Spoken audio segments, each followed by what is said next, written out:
think I got the memo. Are we going for Hughes or not? Sucker bleu. I don't want to overreact. What was that? This is going to be a good year. Not this game. The best game ever.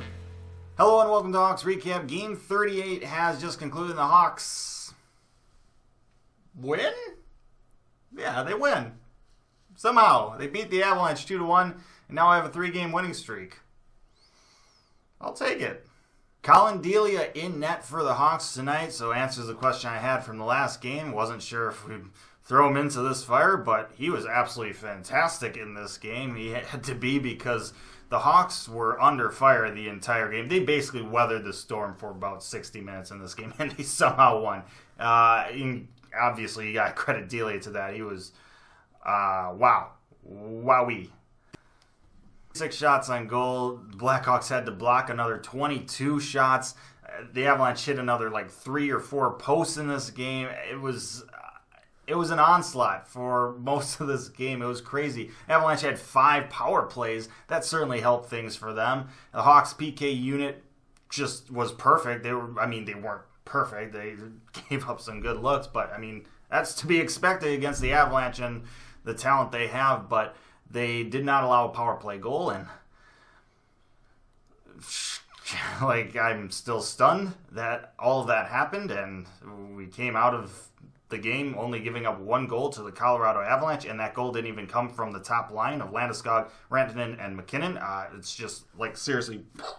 Now, even though the Blackhawks were under siege in this game, they ended up scoring first. 8 minutes into this game, they were helped out by, Cahoon coming out of the penalty box at the exact right moment. He gets the puck, and it's a 2-on-1 with him and DeBrincat. He does a very, very nice job faking a shot and getting the pass over to DeBrincat, and he just rips it home. I still don't really even know how this puck goes in the net. I've watched every single replay, and I still can't find the puck, but somehow it went in, and the ref says it went in, so it went in, and, the Hawks are up 1-0 midway through the first period.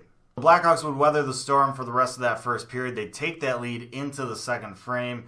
They look tired. It's the back end of a back-to-back for the Hawks. You knew 1 goal wasn't going to be enough against the Avalanche. And, the Avalanche proved that pretty early on in the second period.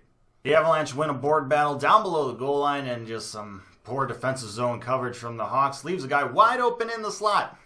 We've seen that a lot this season, so we're used to it. Comfer gets the pass, rifles it past Delia. Nothing Delia can do about that. The Avalanche have tied this game up at 1. The Hawks would weather the storm for the rest of that period, but this game would remain tied going into the third before the Hawks would regain the lead very early on.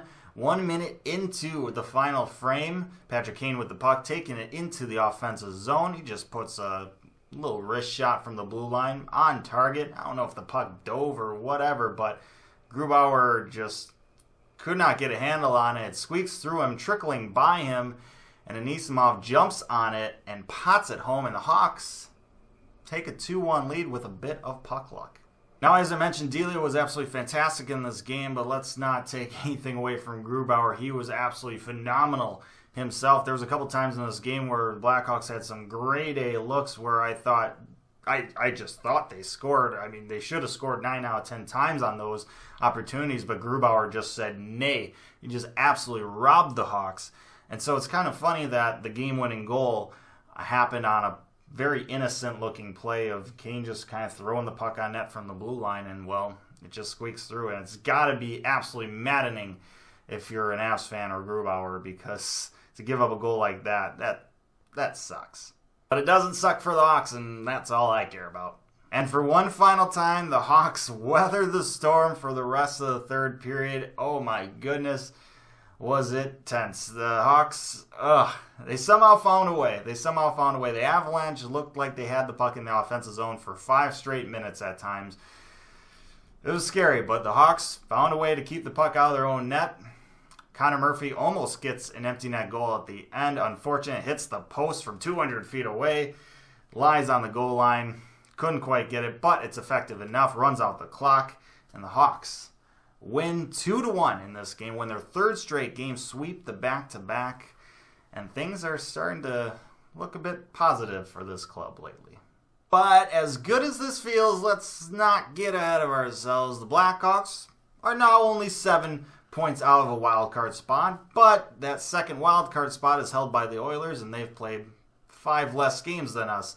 We've played the most games out of any team in the NHL. Well, except for the Canucks, they've also played 38 games. But yeah, the Hawks are still 10 points below where they were at this point last season. It's going to take a lot of winning, to undo the damage that those 2 8-game losing streaks did earlier this season.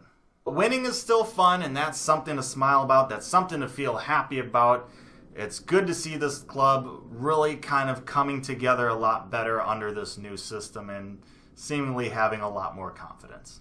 The Blackhawks have one final game before the holidays, and that comes at 6 o'clock on Sunday at home against the Panthers.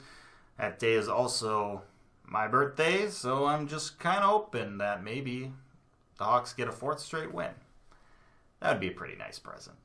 And with that said, thank you so much for watching this episode of Hawks Recap. I really hope you enjoyed it. Let me know your thoughts down in the comments section below. Like, share, and subscribe. I appreciate that as always. If you're interested in watching a recap of this game from an Avalanche's fan perspective, go check out Nathan Rudolph's channel. He does a great job breaking down games. He also does a really cool thing where he just grows out his beard for the entire season. So it's crazy to look at him game 1 compared to game 82. He looks absolutely completely different. He grows a mean beard. Go check out his channel. I'll put a link in the description below. Check him out. Tell him I sent you there. But until next time, stay safe, make good decisions, and I'll see you then.